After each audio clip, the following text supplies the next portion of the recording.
ചക്ക പറിക്കാൻ അറിയില്ല കേട്ടോ. ചക്ക പറിക്കാൻ വാഴത്തോട്ടത്തിൽ എന്താ കാര്യം വിചാരിക്കണ്ട.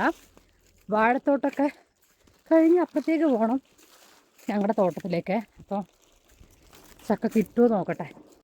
ദേ അവിടെ ഒരു വാഴക്കൊല പഴുത്ത് നിൽക്കുന്നുണ്ടേ, പക്ഷെ അത് നമ്മുടേതല്ല.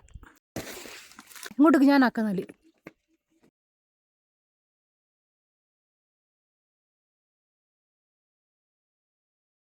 മഴക്കാലമായി കഴിഞ്ഞാൽ ഇങ്ങനെ തന്നെയല്ലേ, പറമ്പിലൊക്കെ ഭയങ്കര നല്ല കൊതുകുള്ളതാണ്. കൈയൊക്കെ താഴ്ന്നതാ, ഭയങ്കര ലൂസാണ്. പെങ്ങന്മാരും ആങ്ങളമാരൊക്കെ ഉള്ള വീട്ടിൽ ചെന്ന് കഴിഞ്ഞാൽ ഒട്ടുമിക്ക വീടുകളിലും ഉള്ള ഒരു പരിപാടിയാണ് ആങ്ങളമാരെ ഡ്രസ്സ് എടുത്ത് ഇടുക. എത്ര ഡ്രസ്സ് ഉണ്ടെങ്കിലും ആങ്ങളമാരെ ഡ്രസ്സ് എടുത്ത് ഇടുക എന്ന് പറയുമ്പോൾ ഇത് വേറൊരു ഫീല് തന്നെയാണ് അല്ലേ. കണ്ടോ, ഭയങ്കര ലൂസാണ്. അത് അവൻ്റെ ബനിയനാണ്, അവൻ്റെ പാൻ്റാണ്. അപ്പോൾ നോക്കട്ടെ, ഇന്ന് ചക്ക റെഡിയാക്കട്ടെ. അപ്പോൾ എളുപ്പത്തിൽ ഇതാ ഇതേപോലെ, ഇത് എൻ്റെ അമ്മമ്മേൻ്റെ ഐഡിയ ആണ് കേട്ടോ.